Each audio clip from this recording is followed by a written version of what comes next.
Oke teman-teman, kita kembali ke pertanyaan selanjutnya ya. Kak, gimana caranya ngadepin interview dengan bahasa Inggris? Tujuannya apa sih? Oke teman-teman, kita harus sadar ya, di sini ada dua poin ya, interview dan bahasa Inggris atau bahasa asing.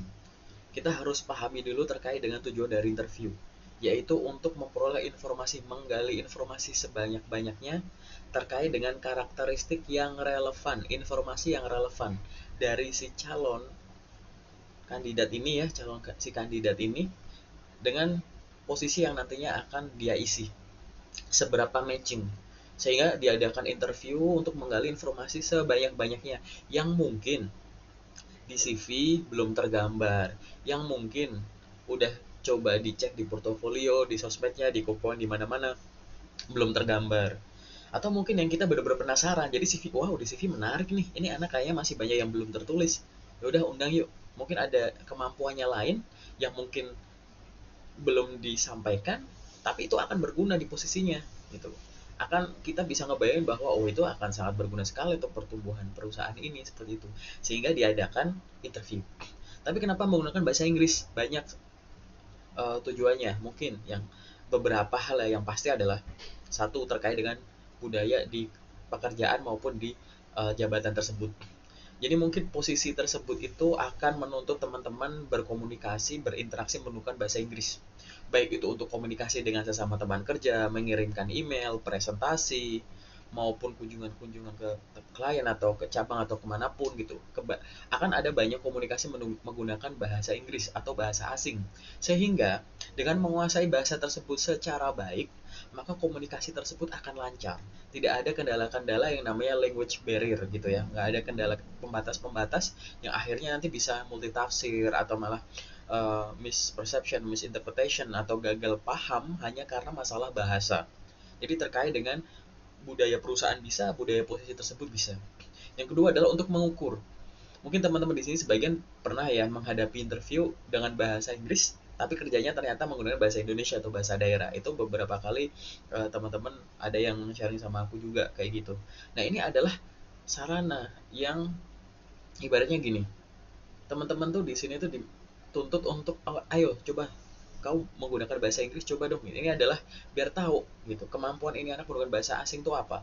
Mungkin di budaya kerjanya itu memang belum menggunakan bahasa Inggris gitu ya, tapi akan ada suatu tujuan-tujuan di masa depan gitu ya dari perusahaan ini yang menuntut orang untuk bisa bahasa Inggris gitu. Jadi fungsi bahasa Inggris tersebut, fungsi bahasa Inggris yang dimiliki oleh karyawan di posisi tersebut akan digunakan bukan sekarang, tapi nanti sudah ngeproyeksi di masa depan gitu ya.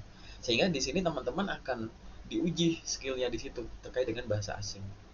Nah, bagaimana cara menghadapi interview bahasa Inggris ya? Baik menggunakan bahasa Inggris maupun bahasa Indonesia itu sebenarnya interview tuh sama-sama butuh persiapan. Kenapa? Karena penutur bahasa Indonesia pun akan kebingungan apabila dia tidak belajar untuk interview dengan bahasa Indonesia. Ditanya apa, jawabnya apa. Ditanyanya seperti ini, tapi jawabnya melebar kemana-mana. Begitupun penutur asli bahasa Inggris atau bahasa asing manapun. Mereka tuh merasakan ketegangan yang sama, deg-degan yang sama. Tapi antusiasmenya juga sama dan mungkin akan mengalami kebingungan-kebingungan tertentu padahal mereka menggunakan bahasa asli mereka, yaitu bahasa yang kita anggap itu adalah bahasa asing, katakanlah bahasa Inggris. Sehingga baik menggunakan bahasa Indonesia maupun bahasa asing apapun, di sini pertanyaan adalah bahasa Inggris, yang harus kita lakukan adalah persiapan. Simpelnya latihan. Walaupun itu nanti pertanyaannya itu terbuka gitu ya, atau pertanyaan bebas seperti itu, atau ada yang terpimpin atau yang macam-macam, nanti teman-teman bisa browsing seperti itu. Intinya tuh sama kok di situ gitu. Pasti sudah ada pertanyaan-pertanyaan yang memang sudah disiapkan, yang memang itu digunakan untuk mengerucutkan ke arah posisi yang akan diisi gitu. Pasti 5W1H itu pasti masuk gitu ya. Terus segala sesuatu terkait dengan kemampuan, ayolah yang dimiliki oleh anak ini, ayo segera keluarkan. Yang mungkin nanti itu akan sangat berguna gitu. Apa nih perbandingannya nanti sama anak yang lain gitu. Sehingga di sini artinya sudah pertanyaan itu sudah disiapkan. Kalau ada pertanyaan yang sudah disiapkan, artinya kan pertanyaan ini pernah muncul di orang nih, dan banyak sekali orang di masa lalu yang sudah melalui proses interview itu kan pasti sharing. sharing langsung maupun sharing ke media, which is teman-teman bisa browsing. Yang artinya adalah silahkan belajar. Jadi ada dua posisi cara menghadapi interview menggunakan bahasa asing atau bahasa Inggris. Kalau memang ini belum kejadian gitu ya, masih nanti gitu ya, berarti teman-teman masih ada waktu untuk belajar. Belajarnya ini tidak hanya textbook. Misalkan, oke, aku mau latihan belajar. Kalau ada pertanyaan, coba perkenalkan dirimu. Tell me about yourself. Ya udah, teman-teman cuma ngomong soal itu aja. Coba ngomong pakai bahasa Indonesia yang benar dulu gimana, setelah itu pakai bahasa Inggris. Kalau teman-teman ada teman, silahkan untuk, oke, aku coba dong latih di depanmu, nanti aku dikomentarin ya, gitu. Atau ada mentor boleh. Atau kalau nggak ada, di video aja, direkam, terus ditonton sendiri, dengerin sendiri gitu. Dan itu harus terus menerus.